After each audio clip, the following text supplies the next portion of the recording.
Hello and welcome to Plugged In. I'm Greta Van Susteren, reporting from Washington, D.C.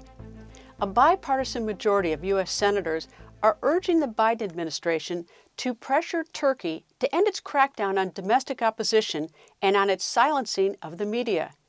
Since President Recep Tayyip Erdogan came to power, Turkey has been among the world's leading jailer of journalists. Plugged In presents a new Voice of America documentary showing how under Erdogan, one of the bedrock principles of democracy has eroded: freedom of the press. Here is Turkey, Breaking the Silence. It's a nation forged from the ruins of a fallen empire. A once poor country that in the early 2000s rose to become an economic success story, and whose leader, Recep Tayyip Erdogan, inspired hope. He came to power saying he respected democracy. Yet during his nearly two-decade rule, Erdogan has repeatedly attacked one of democracy's bedrock principles: freedom of the press. So we started to see a crackdown on media. It's resulted in fines, arrests, trials, and imprisonment for journalists who question the government. There's no space for freedom of expression and free media in Turkey. Many of Turkey's citizens have seen their lives changed during Erdogan's years in power. Their views reveal a highly polarized nation, divided by belief, by politics, and ethnicity. A nation where the mainstream media is controlled by the government, where dissent is suppressed, and democracy is under siege.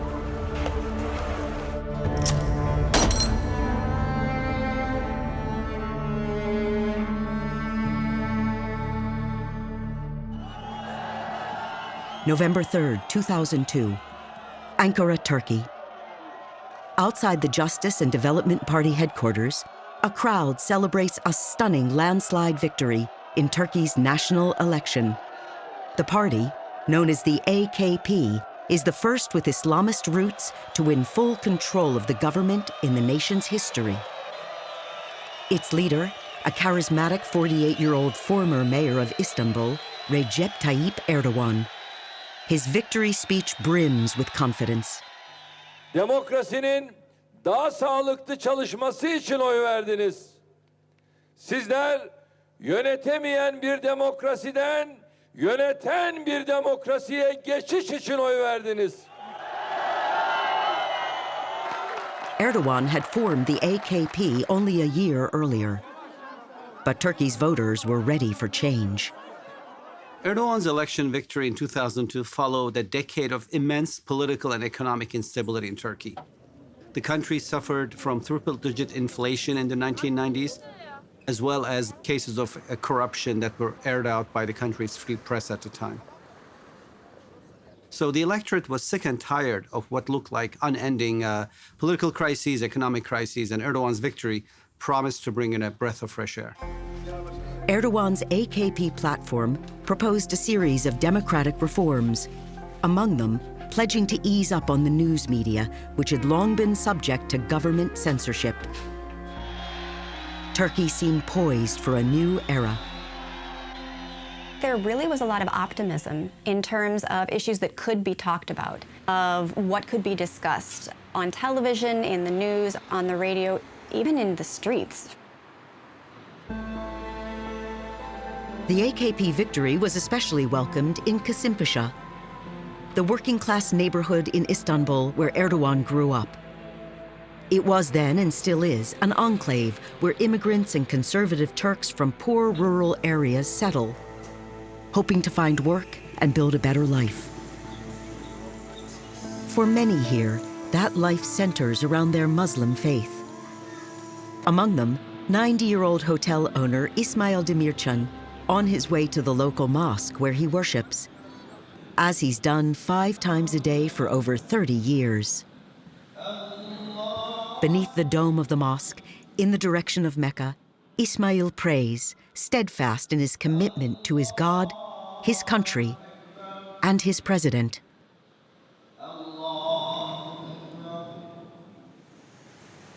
Kasimpasha is also home to Ismail's daughter, Mehtap, who's 50 years old, married, with 3 grown daughters of her own. She handles the daily management of her father's hotel.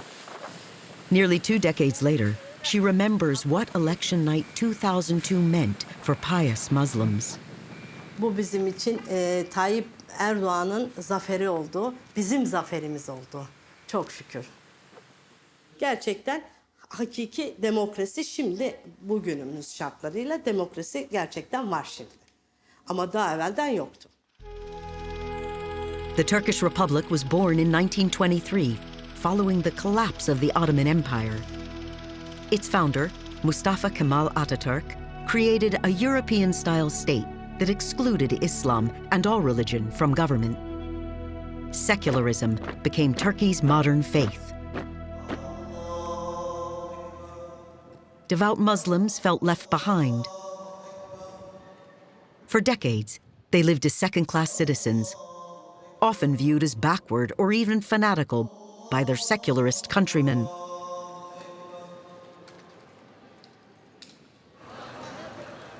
During the 1980s, women wearing the hijab, a headscarf expressing their faith, were banned from schools, government buildings, and college campuses. 18-year-old Mehtap was one of them. Ben gençliğimde okuyamadım. Adam mini etekli girerken ben başörtüyle zararsız bir şekilde giremiyordum. Yo, böyle olmaz. Keşke diyorum mücahit olup savaşsaydım başörtü hakkında, okusaydım. Without a college degree, Mehtap had few career options. She went to work at her father's hotel. Mütasip mesela bir aileyiz. Çok güzel, alkolsüz, insanlara hizmet veren, dini yapıdan mütasip bir otel olarak gayet güzel, şimdiye kadar hiçbir sorun olmadı. Kararlılıkla hayata geçireceğiz.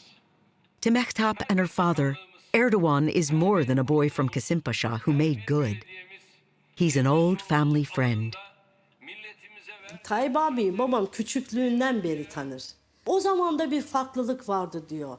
Babamın işte sürekli Tayyip Bey'in gerçek bir lider. Adam dediğin duruşuyla, konuşmasıyla, hareketiyle belli olur. Adam dünyaya res çekti diyor. Mesela çok hoşuna gidiyor. Onunla gurur duyuyor. Babam yani diyor ki Atatürk'ten sonra gelmiş geçmiş en büyük lider diyor. In rising to the country's highest office, the unapologetically religious Erdogan placed Islam at the heart of public life, solidifying his stature among the faithful. Tayyip Bey geldikten sonra zaten demokrasi geldi. Allah yer gök razı olsun. Gerçekten memnunuz. Her şeyinden memnunuz. Erdogan's appeal wasn't based solely on religion. During his first term in power, he gave millions of Turks, including the poor and disadvantaged, a bigger slice of the country's economic pie. He's lifted so many people out of poverty that I think he has therefore created a base of adoring worshippers who simply love him. Turks live much better when compared to the pre-Erdogan years. And they expressed their gratitude at the ballot box. Voters rewarded Erdogan's AKP with national election victories in 2007 and then again in 2011. Western observers began to see Turkey as a democratic model for the Muslim world. But during this era of prosperity, Erdogan had begun chipping away at one of democracy's key pillars, freedom of the press. In 2004, a caricature set him off. Political cartoonist Musa Kart drew Erdogan as a cat entangled in a ball of wool. Erdogan sued Kart and the newspaper that printed the cartoon. The court ruled in Erdogan's favor and fined the cartoonist for publicly humiliating the prime minister. The decision was later reversed by Turkey's Supreme Court. But it would not be the last time a cartoonist and Erdogan clashed. Yet to some, it seemed at odds with the politician they thought they knew, since Erdogan himself had famously been persecuted for speaking out. In April 1998, as mayor of Istanbul, he was found guilty of reciting a poem deemed a threat to Turkey's secularist system. The day he began his sentence, hundreds of supporters accompanied him to the prison, where he spent 4 months behind bars, celebrated as a champion of free speech. When Erdogan went to jail, it was not only that it solidified his base amongst his traditional supporters. I think that it made a lot of people in the population feel sympathetic to him, people who would have not normally been sympathetic to him, even leftists or secularists, because it was just seen as an injustice. But once in control of the country, Erdogan's AKP went about suppressing dissent. The government, as it got more entrenched in power, became increasingly intolerant of criticism. So we started to see a crackdown on media. People from his party were calling editors and just saying, don't do this, don't write this, you know, I hope this isn't going to be your headline tomorrow. There had never been this situation where it was one political party that had so much power that they were able to determine what the press was doing the next day or what they were writing about. Ece Tamalkuran, then a columnist for the newspaper Haberturk, was a casualty of this political pressure. She was fired after criticizing a government ban against reporting the accidental killing by the Turkish Air Force of over 30 Kurdish villagers, many of them children. So the entire media was silent about the incident for over 24 hours. That made me angry. So I wrote 2 columns about the silence and why the silence was there.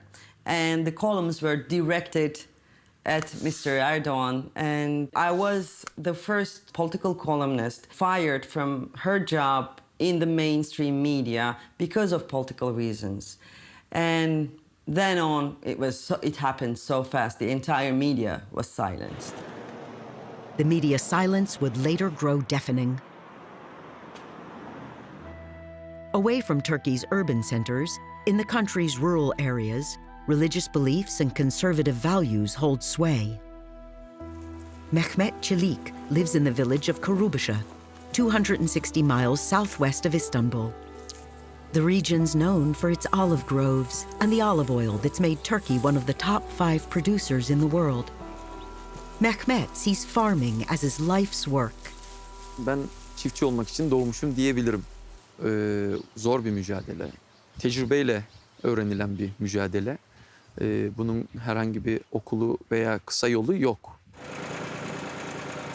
For many in the region, farming is a family affair. Mehmet's father, Mustafa, is in his late 50s and often helps his son in the fields. Mehmet is 34, married with a 2-year-old daughter. He's been an AKP supporter since his teens. The party's agricultural policies provide loans and subsidies to help farmers like him boost production and increase their income. Çiftçi tarımda desteklenmeli. Bu açıdan bizim için önemli. Tarlaların, zeytinliklerin sürüm sırasında bize mazot desteği veriliyor. Tarlaların ekim sırasında gübre desteği veriliyor. According to Mehmet, government programs during the 1990s, prior to the AKP taking power, were not much help to farmers. 90'lı yılları çok iyi biliriz. Lakin yüzü astarını geçiyordu. Verilen paraya dosya yaptırması bir dert. Onun prosedürünü yerine getirmesi çok zordu. Çok fazla yerden onayla alman gerekiyordu. Ve verilen para bu uğraşmaya değer miydi?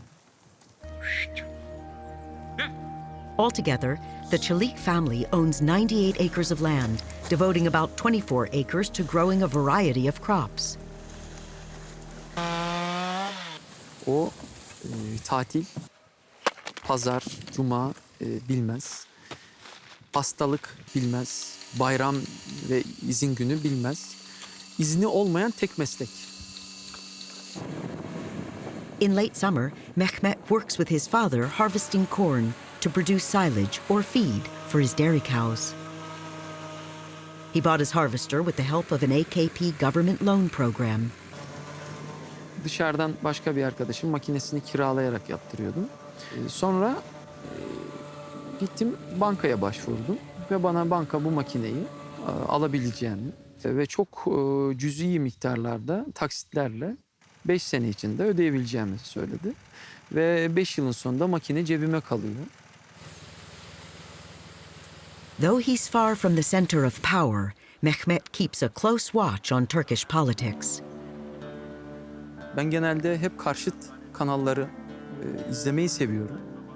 Açıkçası çünkü karşındakinin ne düşündüğünü onun gözüyle bakman lazım.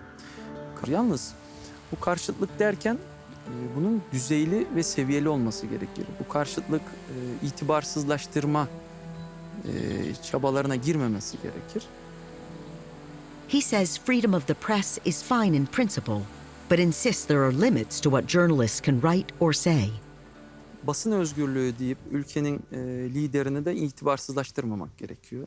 Herhangi bir terörist vesaire suçlu ülkenin milli güvenliğine tehdit unsuruysa bu çabalar, itibarsızlaştırma çabaları, algı yaratma vesaire tarzı şeyler de bence gayet suçtur. Türkiye'de işte basın deyip istediğin yapacağın anlamına gelmiyor.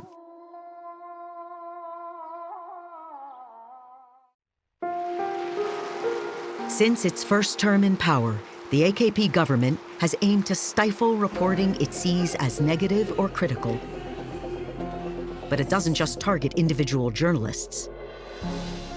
When the opposition newspaper, Hürriyet, reported on an AKP corruption scandal, the government retaliated, fining the paper's owners, Doğan Media, $2.5 billion for supposed tax evasion.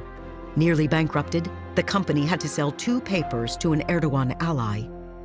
So the tax investigations against Doğan Group really sent a signal that you shouldn't cross us, really, and that there would be new red lines that they would enforce. Erdogan had punished one disloyal media outlet. But that was just the beginning. Later, he would prove his domination of the entire mainstream press.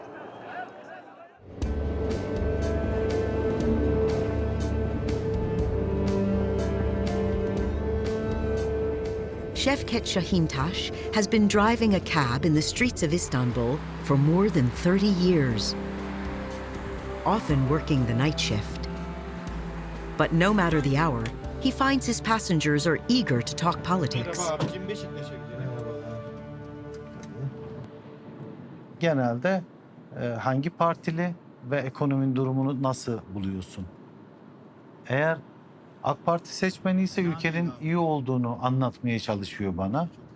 CHP seçmeni ise aslında eskiden her şeyin daha iyi olduğunu, işte ülkenin iyiye gitmediğini anlatmaya çalışır.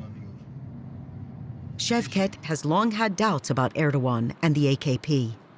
Erdoğan'ı hiçbir zaman desteklemedim. 2002'de geldiklerinde gerçekten üzülmüştüm. Çünkü din söylemiyle gelen bir partinin bir ülkeyi daha iyi hale getirebileceğine asla inanmadım. Hala da inanmıyorum.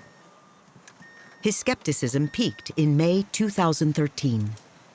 That's when a government plan to build a shopping mall in Istanbul's popular Gezi Park drew a small group of protesters that grew and grew. They were, people from opposite factions of politics. The most colorful, carnivalesque protest you could ever see. And they wanted to tell the political power that they are not going to be enemies to each other, saying that we want to keep our solidarity. We don't want to give in to the polarization that is forced upon us by this political power. An amateur photographer, Şevket was drawn to what was unfolding at Gezi Park. He took a week off work to document it. Sesinin çıkmadığını düşünen bir kitle, kendisini vatandaş gibi görmediğini düşündüğü bir insana ben de varım eylemiydi belki de.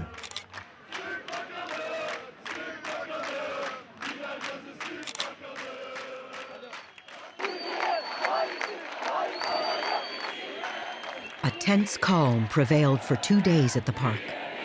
And then came the government's response.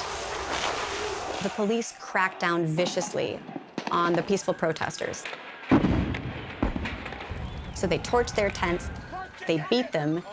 Images are taken on camera phones, they're spread through the internet very quickly, and within a few days, you have uprisings in 80 out of 81 provinces in Turkey.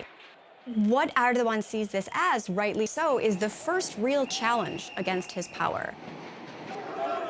Fearing government reprisals, many television news outlets continued with their regular daily programming instead of covering the protests live. It was a striking experience. In some cases, be able to look out your window and see people protesting, maybe in some cases to see police firing tear gas canisters down the street, and your biggest news channel was showing a nature documentary. Gezi olayları gösterilmemesini isteyen haliyle hükümetti ve göstermeyen basında onların her dediğini yaptığını böyle ispat etmiş oldu bence. Biz de galiba o olaylardan sonra o ana akım medyayı görmemeye başladık.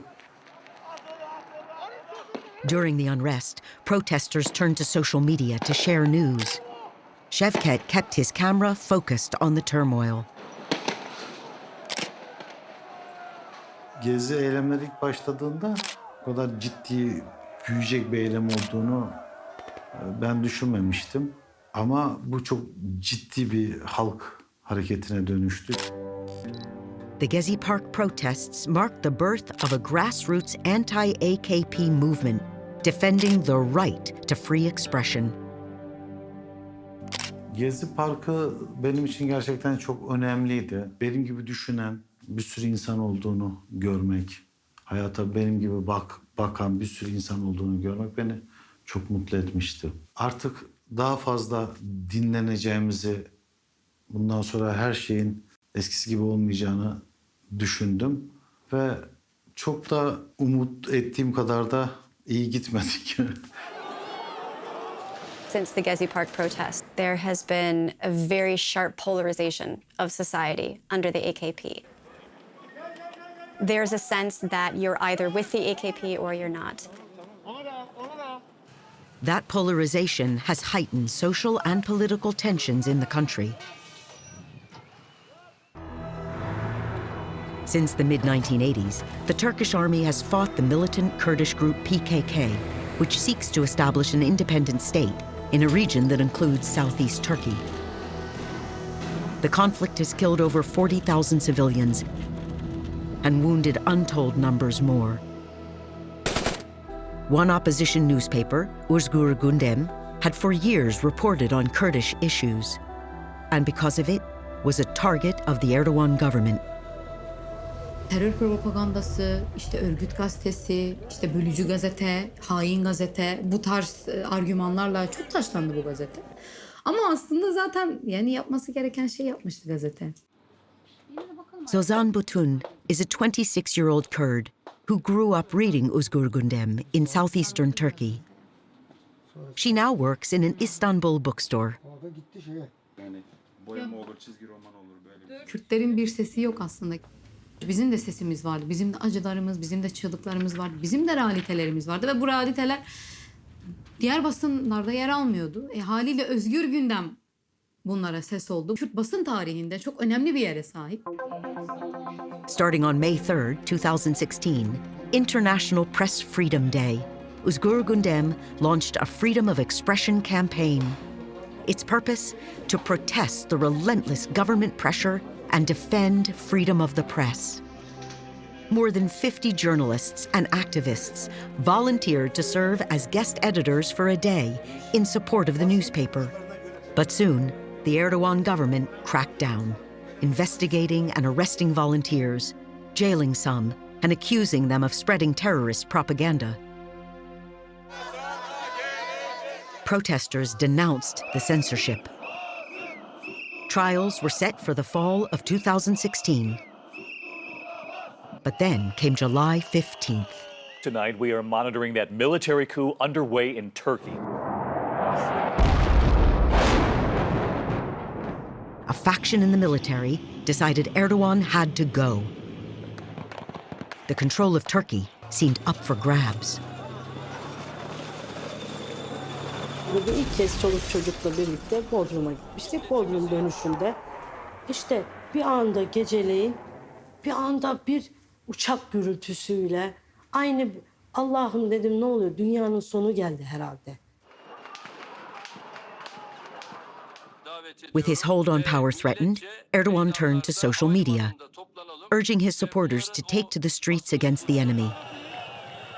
They did, with a fury. Amid the roar of F-16s overhead and bombs exploding, came haunting sounds issuing from the mosques. A prayer known as a sela. It's a certain prayer that we do after death, like, death of someone. That night, calling people to resist a coup through prayers was something completely unprecedented, and it was the clear sign that this country will be more Islamized from this day on. Within 12 hours, the coup attempt was broken. More than 250 people died.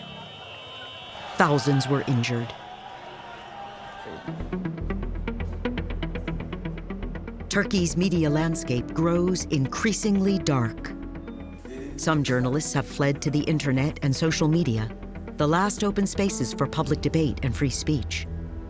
But the digital realm may not be a haven for long.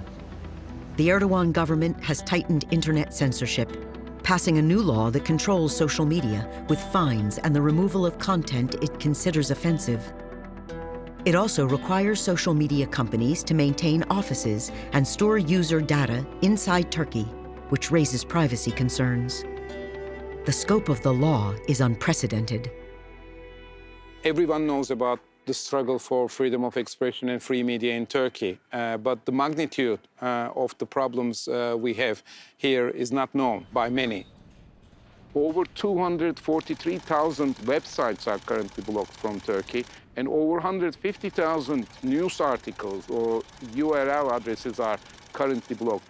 Over 12,000 blocking decisions are issued every year, and over 1,500 Twitter accounts are blocked from Turkey. This is the country we live in. What's to become of a nation whose government prosecutes those who speak out? Those who ask questions and refuse to remain silent. Press freedom is enshrined in Turkey's constitution, though there have always been limits. In the nation's history, civil and military leaders have exploited those limits, punishing journalists for allegedly endangering national security or for supporting terrorism. The Erdogan government has taken it to the extreme, seeking to curtail free speech and outlaw opposing views. Now the question is not only whether freedom of the press will survive in Turkey, but whether the country's democracy itself will survive.